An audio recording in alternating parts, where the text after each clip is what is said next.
and welcome to Free Dictionary Friday. I'm etetutor, and this is part 2 of our Happy Birthday Mr. Dickens collection.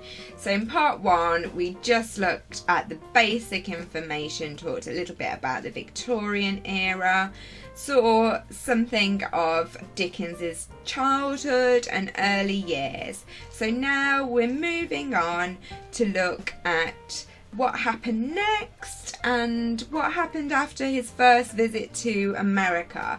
Hint, hint, he wrote A Christmas Carol, so please keep listening. So first of all, he started out as a journalist. Again, this is significant because what do journalists do? They write about the world around them, they write about reality. So we can see how that featured within the novels that he wrote later on. Then we can see that he started to travel around, he wrote travel logs, and he saw loads of different things, not just travelling around America, but travelling around England as well. And when he came back in 1843, he began work on his first Christmas story, which was A Christmas Carol. And as a lot of you know, if you've watched my other videos, he was really skint. He was hard up, strapped for cash. So he thought, right, what will I be able to write that's going to be a bestseller? What are people going to want? He thought Christmas, people are more likely to spend money, make it about Christmas. Let's get the whole family involved, make it stories that involve family. As you can see, A Christmas Carol fulfills that. Supernatural, paranormal, ghost stories were starting to creep in, so you thought, right, I'll add that in as well, and hopefully I'll be on to a winner. But aside from his kind of monetary reasons for writing the novel, he also, as always, had a kind of bit of philanthropy in mind. It was a charitable novel because it was a novel that he thought could change people and could change society. So he went on this trip to Manchester, saw how terrible life was for the manufacturing workers. So again, you can see that is represented in A Christmas Carol, even through characters like Cratchit, who have a tough work environment. So it's worth us just jotting that one into our notes as well. And we can see a nice quotation here from Dickens. He'd visited a school, the Ragged School, and he decided that what he wrote was going to strike a hammer blow for the poor. So strike a hammer blow, classic Dickens, very gets your imagination going, very exaggerated, but shows his intention was to shed light on what was happening and really try to push forward some change in society. After this, in terms of us thinking about Dickens, we can learn a little bit about his personality because he spent a lot of time walking the streets of London at this point in time. So that's why those scenes that we see in A Christmas Carol where Scrooge is walking the streets of London, that's why they're pretty powerful and evocative, because they're based on Dickens's real experiences. Talking of which, we come to one of his longer novels, wrote a little bit after Christmas Carol, David Copperfield. I always said that's one of his most autobiographical novels. So if you do like Dickens and you want to learn more, that's a great one to go for.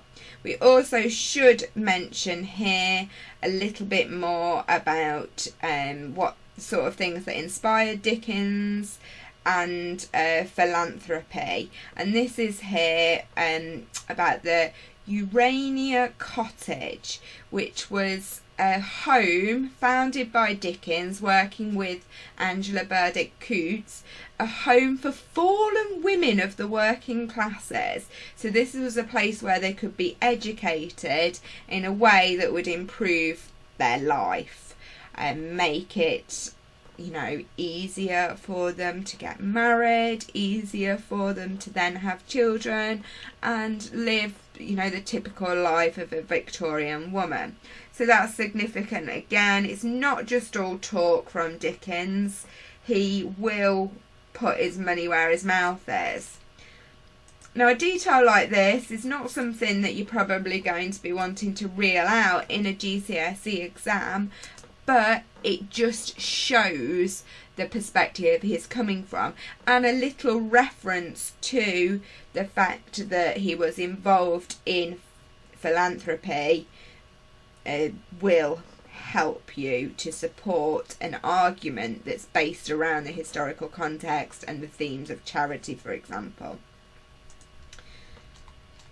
Okay, religious views is not something that we really need to focus on too deeply for A Christmas Carol and for GCSE level, but if you are here because you're doing A levels, spend some time thinking about that as well.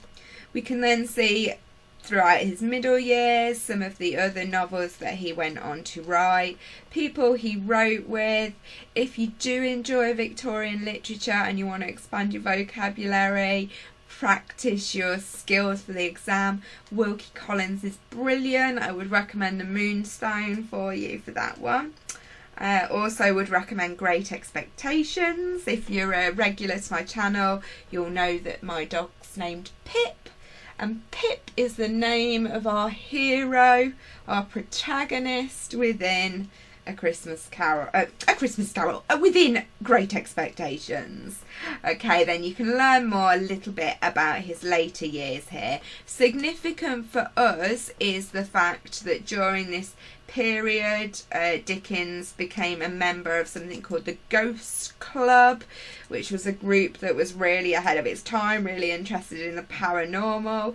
So we can see Dickens was already leaning that way when he was writing A Christmas Carol, so we'll just grab that little bit as well. He also wrote a ghost story called The Signalman. This is a short story, so I would recommend again that it would be great in terms of practicing for any exam questions where you are looking at older literature.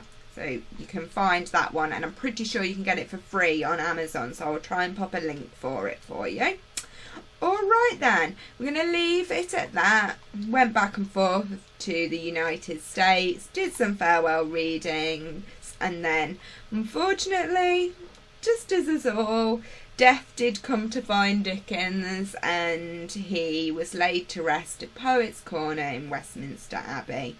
So a suitable burial for a man who inspired people all over the world, and the man who you are still studying today.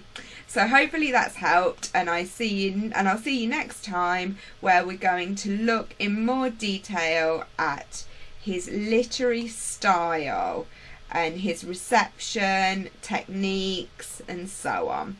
Alright then, thanks for watching, and hopefully I'll see you soon. Bye for now.